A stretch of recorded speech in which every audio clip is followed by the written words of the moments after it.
and welcome to the X22 Report. My name is Dave, and this is episode 99. And the title of today's episode is Alert, False Flag Alley. And we're heading into that July 4th, I guess pre-weekend, but July 4th holiday coming up. And we see a lot of things that are going to happen. And it feels like we're walking down an alley, and to our left, we have cyber attacks. To the right, we have the Toy Gun March in Washington. Again, a little bit up ahead, we have the gun owners marching on all the capitals on July 4th with or without loaded guns.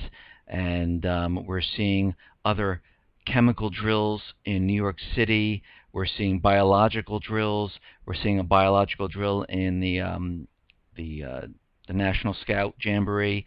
And we're seeing a lot of drills happening during this time, and that's why I called it, this is definitely the false flag alley. I do have an update. One of our listeners pointed me to an article that said they found that gauge that they lost in Virginia, and the authorities do have it on the sidebar on the homepage of x22report.com. I put an update where the potential false flags are, and I linked it to the article so you can see that they did find it and they do have it. And let's see, let's get right into the economic collapse news. And basically, most of us already know this, but for those who do not, the Federal Reserve is printing tons of money. They've been through QE 1, 2, 3, 4, Operation Twist and all the other ridiculous things. Basically, we'll just say they're just printing a lot of money by pushing buttons and transferring funds to different banks. And basically, the Federal Reserve is paying banks not to lend $1.8 trillion to the American people. And basically, we know this. They are holding on to it. They are using it. They're receiving it also from the toxic loans that they created, where the Fed is buying these toxic loans, and they are receiving this money and buying their own stock back and also purchasing other stock in the stock market. And that is why the stock market continually is pumped up. And as we can see today, the stock market is closed slightly down. It's below 15,000 points. Gold is down a little bit by $14. But they're keeping, I have to say, they're doing their best they can with the plunge protection team, the high-frequency traders, with the banks in there, and the institutional investors in there, trying to keep this stock market pumped up, and they are doing the best they can. People are pulling their money out, and basically, if the Federal Reserve and the United States government was truly here to help the people, what would they do? Would they give all this money to the banks to hold and to put into the stock market? Because I hate to tell you this, it doesn't help me when they purchase stock. It doesn't do anything for me, and I'm sure it doesn't do anything for you. Yeah, for those people who are investing in the stock market, it helps them. But for all the small businesses and for all those people that are looking for jobs, it doesn't do a damn thing. Instead of the Fed printing all this money and just having the banks hold on to it or pump it into the stock market, maybe the U.S. government, with the Fed, should have come up with a different plan. But I see the U.S. government has no problems giving billions to Africa, billions to the Syrian rebels, billions to other banks across Europe, and here in America, they are doing absolutely nothing. And this is how you know, again, I've always said this, the actions of the government and the Fed speak louder than their words. Their actions show us they could give two shits about the people. They do not care at all. They are in it for themselves. The end. Think about it. Let's use common sense. The Fed and the government thinks if we print money and the Fed buys bonds and they buy the toxic loans from the banks, and they have the banks just hold the money there and pump it into the stock market, that's going to create jobs. How possibly can that create a job in a small business or medium-sized business? It can't. It's impossible. And Obamacare, let's throw on top one other thing. Obamacare is saying that if you have over a certain number of employees, you have to get Obamacare. And for businesses that are struggling right now, are going to keep employees under that threshold number. So they'll not be hiring any more people.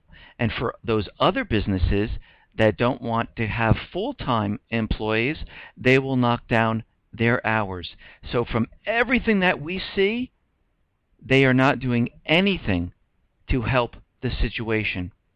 What they're doing is making all of their good buddies, the bankers, the central bankers, the people in Congress, the senators, anyone in government, wealthier and wealthier and wealthier.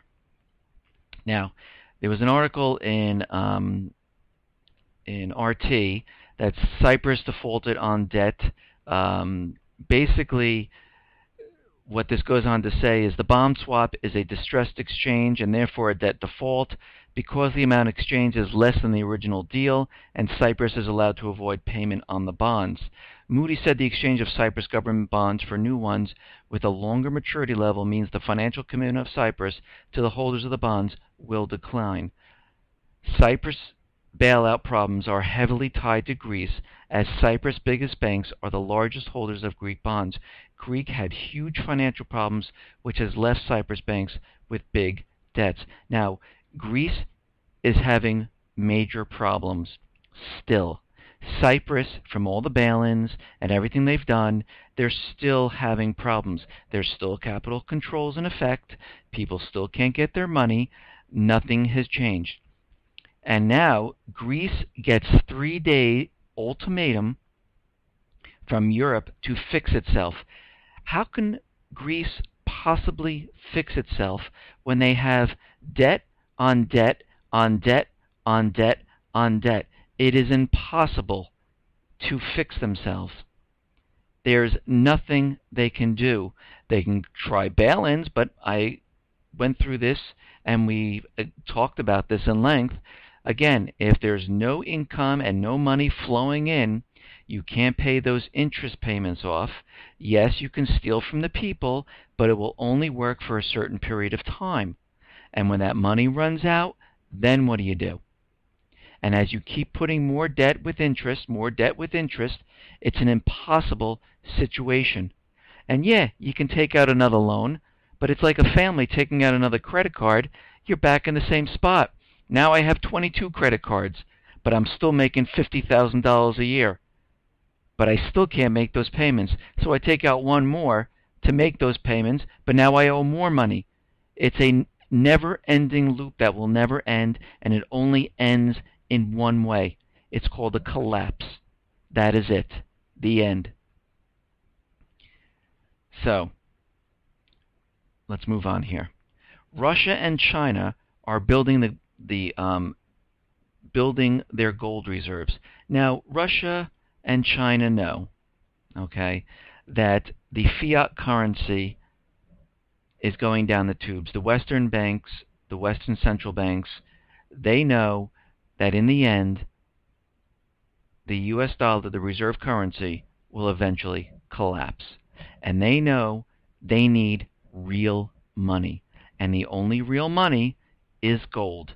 All this paper crap is paper with ink printed on it. What would you rather have from the 1800s or the 1700s? Or, during this, would you rather have a Confederate dollar or a silver dollar? Would you rather have a revolutionary, what were they called, scripts, or would you rather have a silver dollar? Which holds its value? And we know which holds its value. It is gold and silver, precious metals basically. And China and Russia have been pretty much hoarding and purchasing and acquiring as much as they possibly can, because when the whole system comes apart, what do they have? Real money. Real money to back up their system. Real money to say, we're okay. The United States, England, and the European nations do not have this. That's where the problem comes in. The paper money will eventually collapse, and there is nothing that the United States or the European nations, they do not have enough gold to back anything up. Let's move on here. Now, there was another article that said home prices jump at their fastest rate since February 2006. Can anyone say bubble? And the bubble is getting bigger and bigger and bigger, because you have to really think about this. 2006, yeah, home prices were going up, but what happened in 2008, 2009? And let's compare the 2004, 2005, 6, 7, up to 2008, what the economy looked like back then compared to what it looks like now. We have millions of people unemployed. The real unemployment rate around 23% or so, because you have to remember the government changed the unemployment rate, changed the gauge of the number of people employed it needs to show that there's growth, and it also changed, of course, inflation calculation and GDP calculation. So we are now here at 23% unemployment.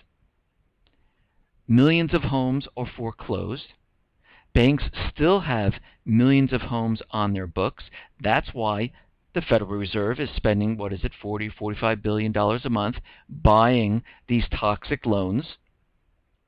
And most of the Americans are living paycheck to paycheck, or underemployed, or don't have jobs, like we said, which is 23%. So this real estate boom is a bunch of baloney. Because who is buying this real estate?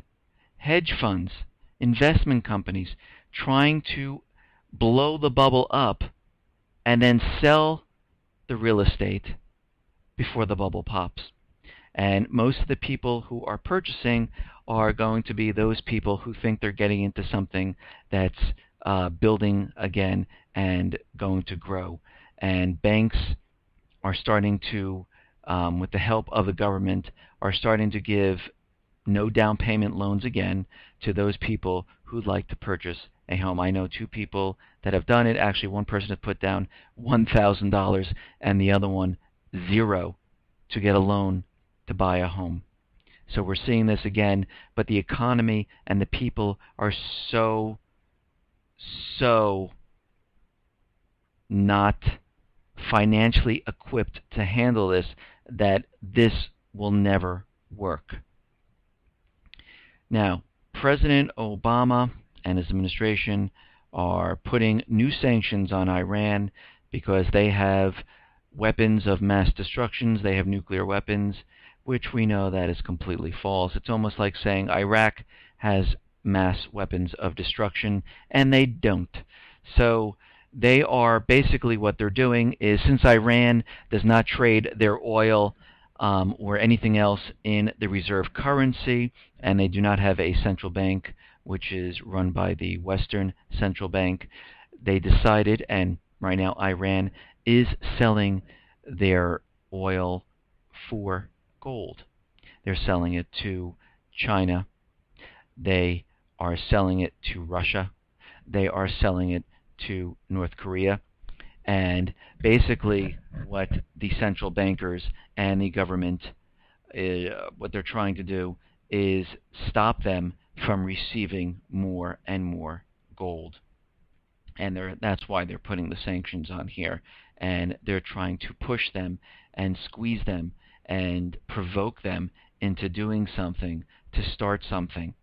And that's pretty much what it is.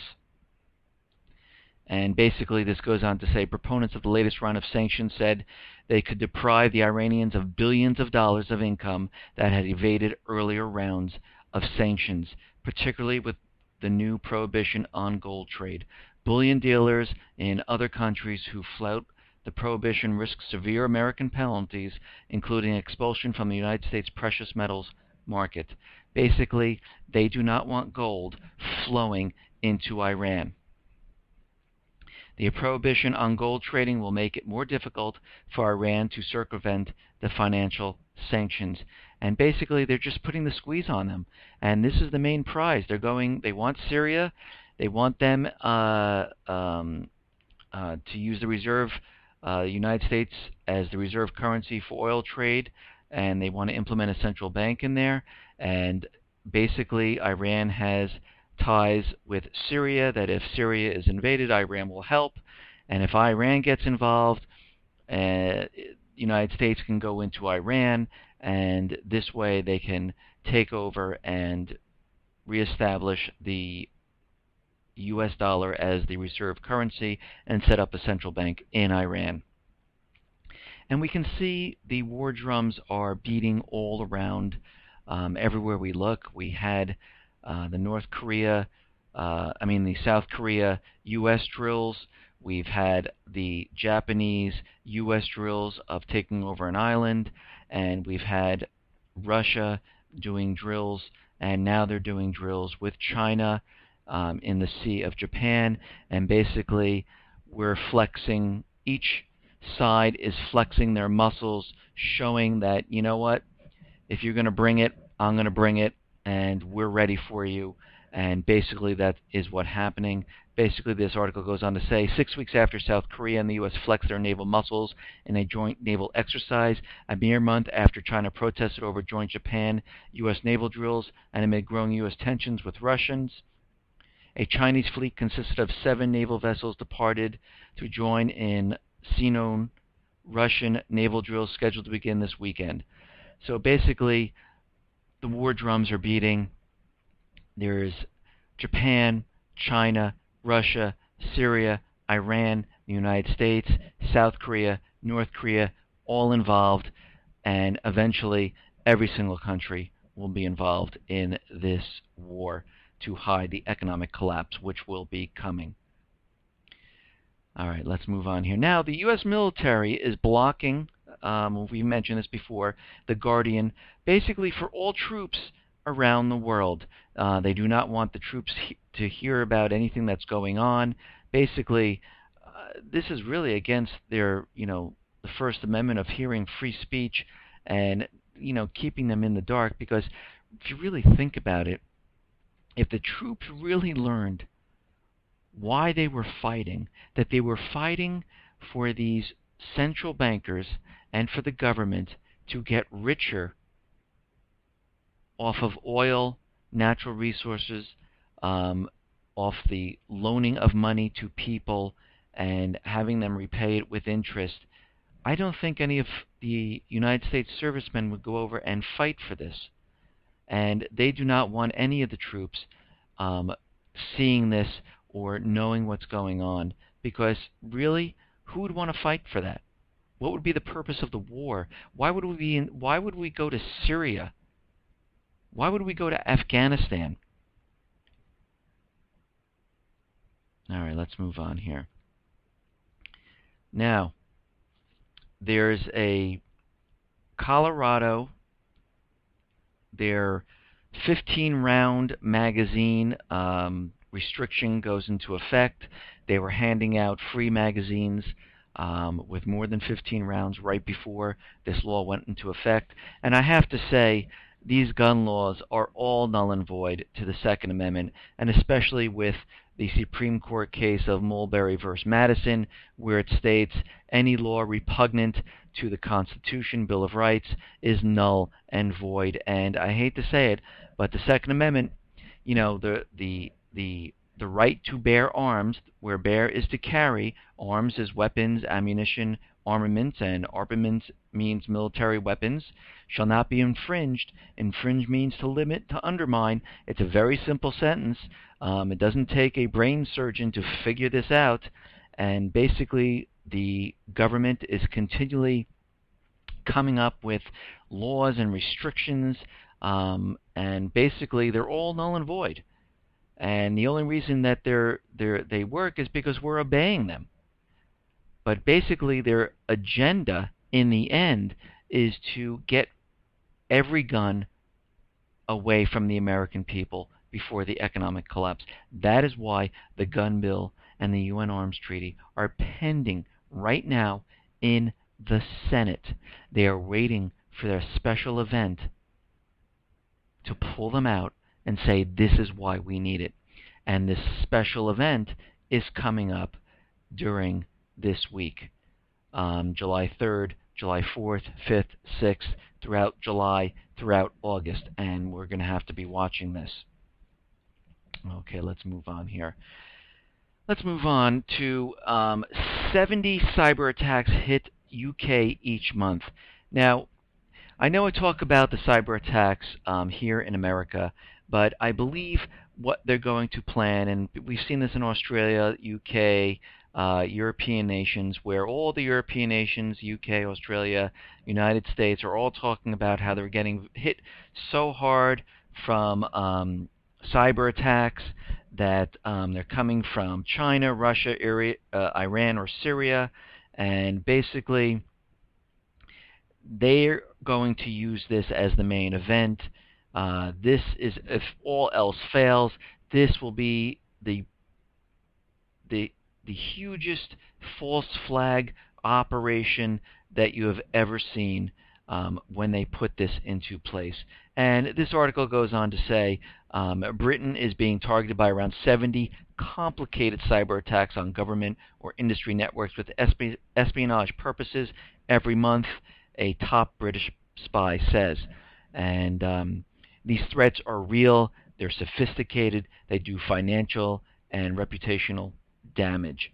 And there was another article which also came out, let's not shut down the internet to ward off cyber attacks. And basically, the report suggests that as a result of a full-scale attack, there could be no electricity, money, communications, TV, radio, or fuel electrically pumped in a short time. Food and medicine distribution systems would be ineffective. Even worse, U.S. guns, missiles, and bombs may not fire or may be directed against our own troops.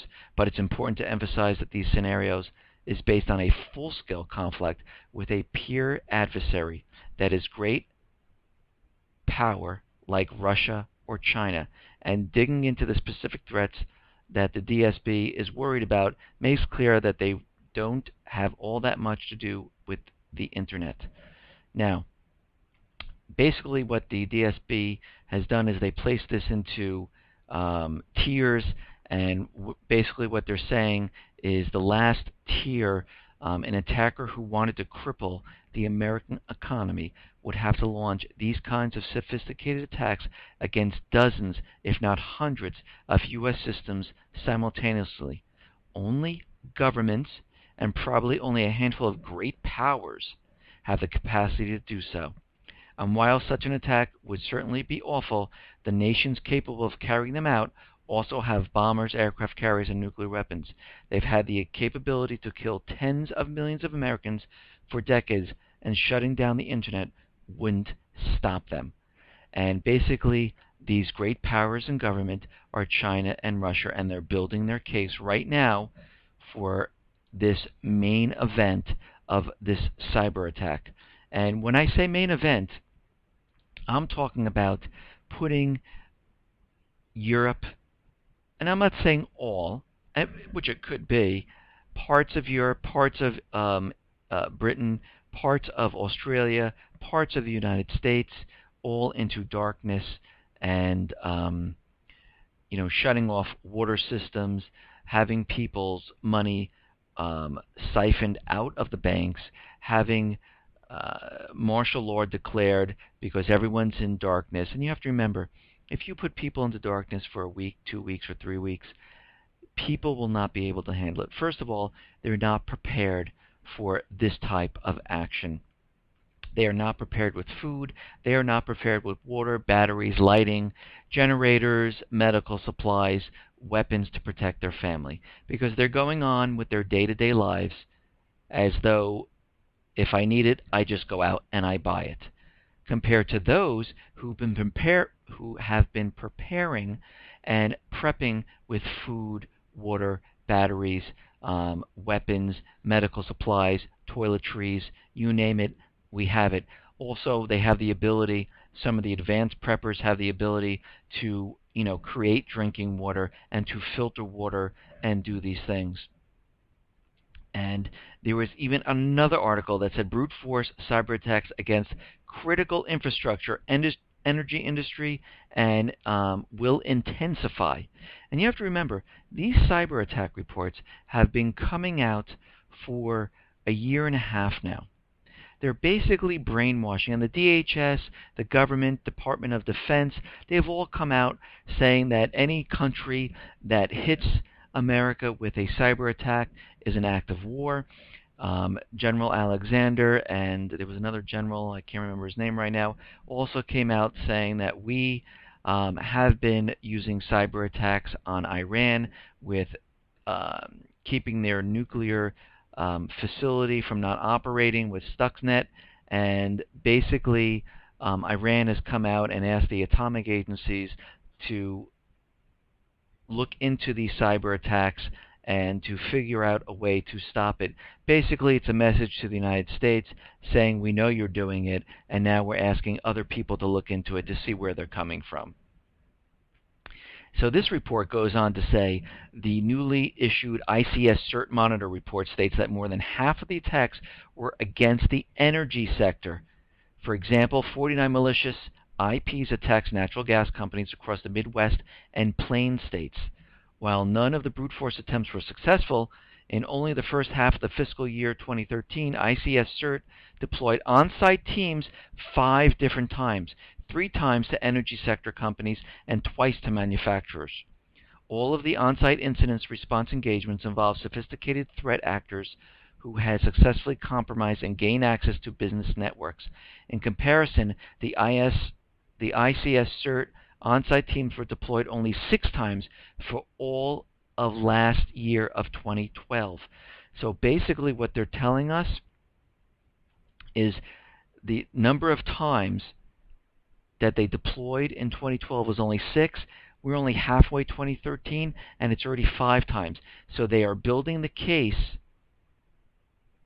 and letting us know that the energy sector will be hit. The most common attack vectors against critical infrastructure sectors, according to the ICS CERT report.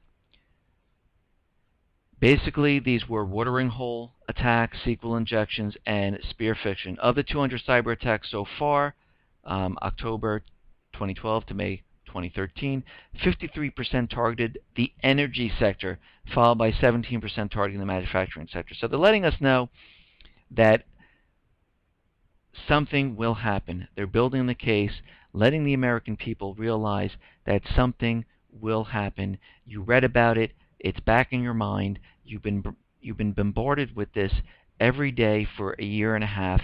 News reports.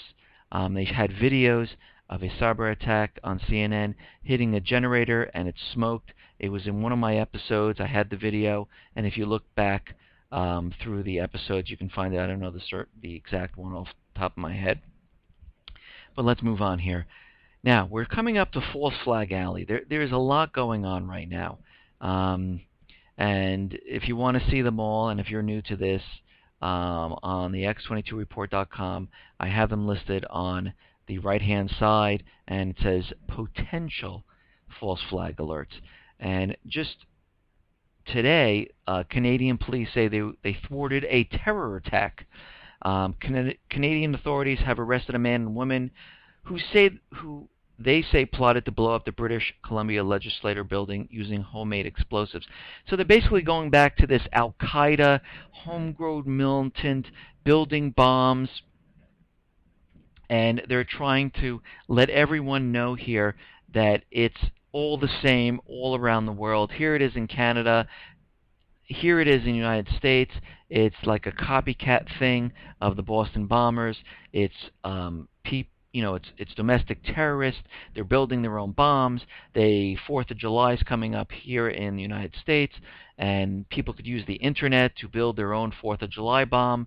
And these are the false flag type of attacks that are coming. And as we walk down this path, which starts July 3rd, of the toy gun march on D.C., going, I believe, going from Virginia to Washington over the bridge, down, I believe, to the National Mall, and in that area, 1,400 weapons have been misplaced. They don't know where they are, but these people are marching with toy guns. This is a perfect opportunity for something to happen with a real gun where someone was planted into the group marching, fires, the police come out, and then we have bloodshed, and they start making their case for the gun bill passing and start ramping this baby up. And then July 4th, Kokesh has called on all the gun owners to march on the state capitals with or without loaded guns, and we can see this turning into a very bloody scenario. Another scenario that we see being hyped up is the Zimmerman case with the race riots, and we're seeing this pop up all over the place. And even though Zimmerman is actually of Hispanic descent, it looks like they're trying to make him look like a white Caucasian, and it looks like what they're trying to do is start a race riot type of thing going forward. And it would be very easy to do.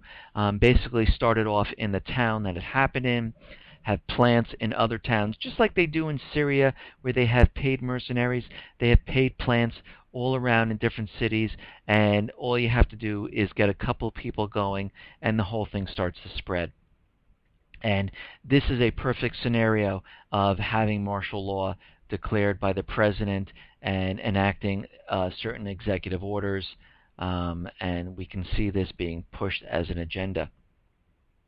Moving forward and walking down this false flag alley, July 18th is a simulation of cyber attacks on 50 financial and or companies with a simulated cyber attack held by the DHS, and we can see how this can get out of control and this completely go off and become something bigger than it really is to get CISPA passed, because CISPA is still pending in the Senate.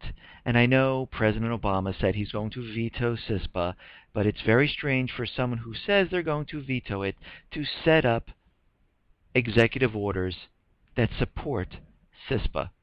Again, don't listen to what they say, only look at their actions.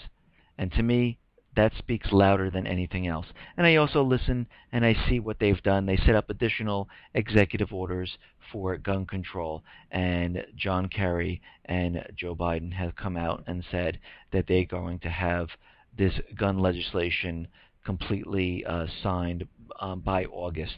So you can see within this time frame, as we walk down the false flag alley, that they have things prepared.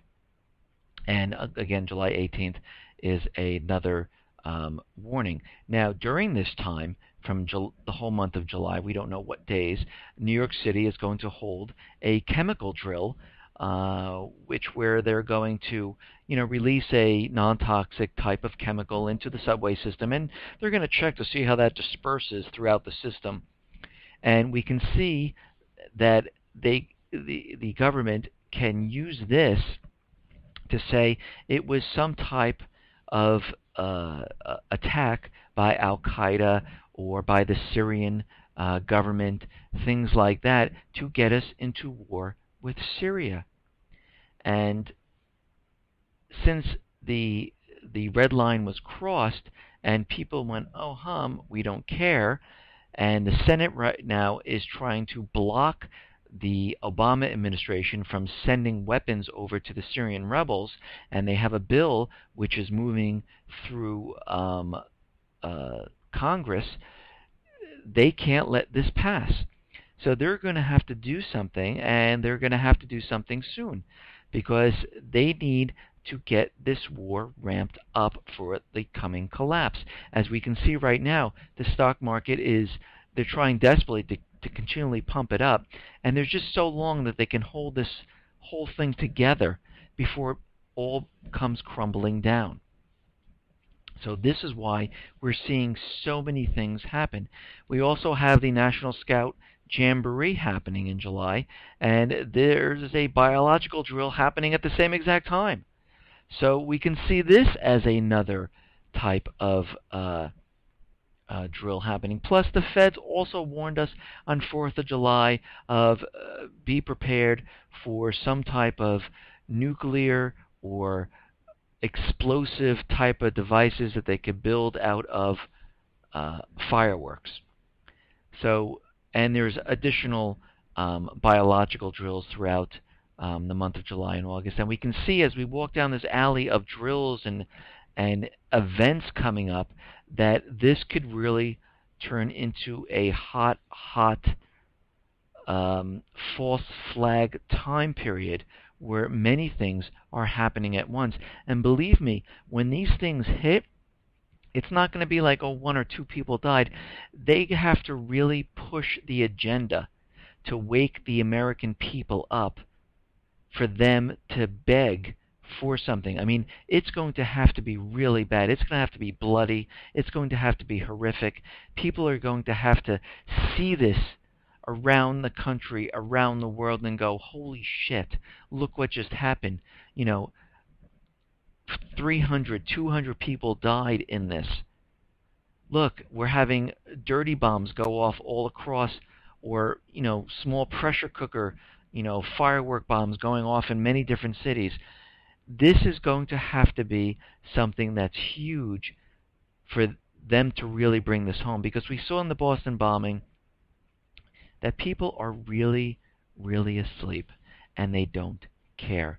And the only way to make people care is they really have to push and push their agenda so people really wake up. And the only way to do it is to scare the shit out of them, and to make it look and to make people think, oh my God, they're coming after me.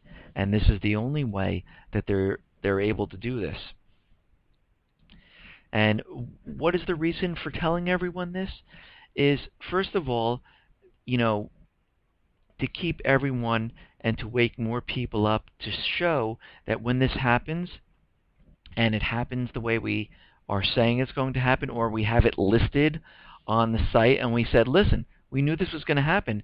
It's totally happening the way, that there's a drill going on, and it's happening, so this is a false flag. You created this, because how else would we know? Secondly, to let more people in on what's going on, and this puts more pressure on the governments to start thinking, holy crap, they're onto us.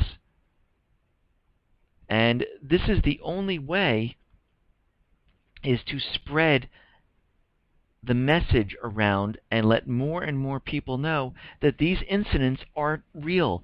These are made up to scare you, to put you in the box and keep you in the box and keep you afraid and keep you worrying about, where you're going, what you're doing, because this is their whole entire plan. This is the only way they get laws passed. This is the only way they get us into war. This is the only way they know how. And the more we know and the more information we have, it makes it harder and harder for them to do this. Listen, everyone, be well, be safe, and especially be prepared. Thanks a lot.